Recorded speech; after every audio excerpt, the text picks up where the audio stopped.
can't remember exactly what you were saying, but all right, but this for us, like the THORChain community, like this is what we get worked up about is like, how are more, Bitcoiners should love THORChain, or the real crypto people in general should love THORChain because everything is self custody, right? There's no double counting, no paper or anything. It's all, your real Bitcoin in your wallet.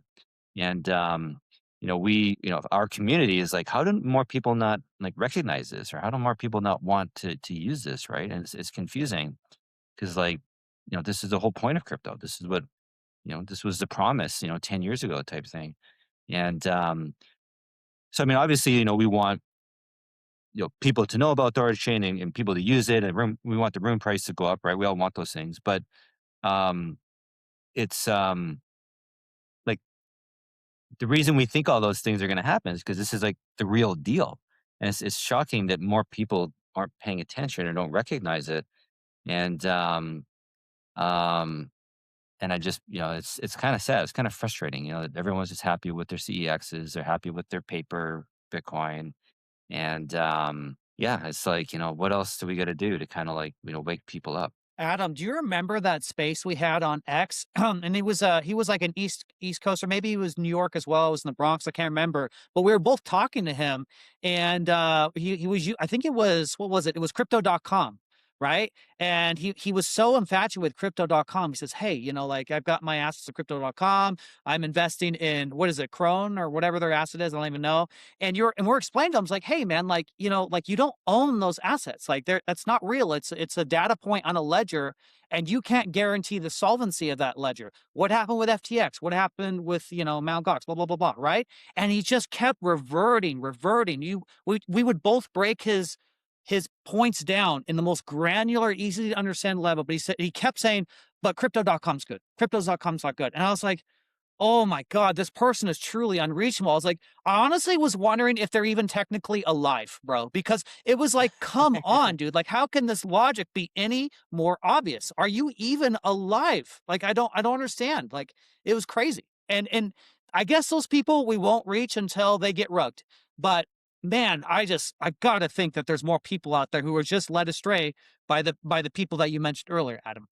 Yeah, no, well, that's the thing, exactly. But the thing is that they're not, you know, like I think that we also give people too much credit, like because they I mean, because myself included, I fucking bought a million memes, got rugged a million times before I realized that it was a fucking scam, you know?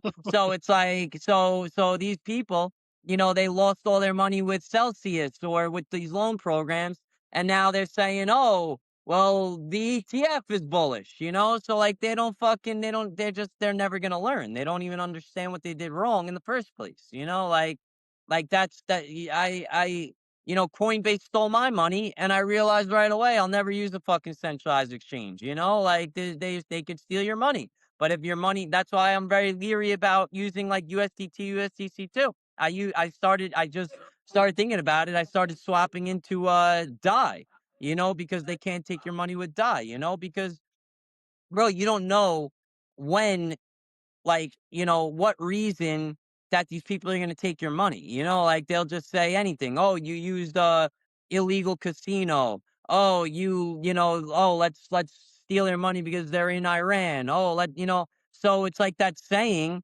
that, people don't care. They're like, "Oh, I'm in America, I'm safe," or something like that. But no, what did they do to the Canadian truckers? They started stealing all their money too. People think that they're safe because, "Oh, I don't break the law," or something like that. But wait until that law is made, and then they're gonna steal your money too. And they just don't understand it, and they're not gonna understand it until they get rugged, and then they're still not gonna understand it because they're gonna look for the next thing that's better because they don't understand it. So I don't know. So I I've only done one meme coin in my life. I've done it once, and that was it. And it was on Solana. It was called Giga Tits. Giga Tits, as in big tits. Okay. And I bought $500 of it, and I sold it right away, and I made $300. And I was like, Nice. That was retarded. I'm never doing that again. I got super lucky, but I just had to say that because it jumped like soon You after that too. Like I don't. It you was just yeah. outed yourself. Now we know you're a boobs man. That's hey what hey well, that is okay. There's nothing wrong with that. That's That's okay. that. That's And okay. by the way, that's between me and Jesus, Kenton. Don't you talk about that. But I wanna know, Adam. Could you maybe you can reveal whatever you want, but you sounds like you had a bad experience with the centralized exchange. Maybe you'd like to get into that a little bit more. Like what what do you feel comfortable talking about? But yeah, maybe share your experience there. Yeah, no, I mean, it's I really didn't have that bad of an experience. Just and to be honest, I don't even remember because it was a long time ago. But they took like $30 from me or something like that. Like close down the account. Oh, you were interacting with a casino, it's illegal or something like that, whatever it said. So they didn't take a lot of money from me. But, actually what's crazy is a couple of like 2 months ago, my dad wrote me and said, "Yo, I just got this letter in the mail." I didn't know, obviously I'm like, what the fuck is this shit? I'm looking into whatever. But somehow a state treasury got access to the funds like 10 years later, and this $30 that they stole from me is now a couple of $1,000s, and I'm getting it back apparently. I've already filed for it, Wow. fucking. So, I don't really understand how this whole thing worked or what the deal is, but yeah, Coinbase stole my money, and apparently somehow all of a sudden I'm getting it back now, like 10 years later or whatever it is.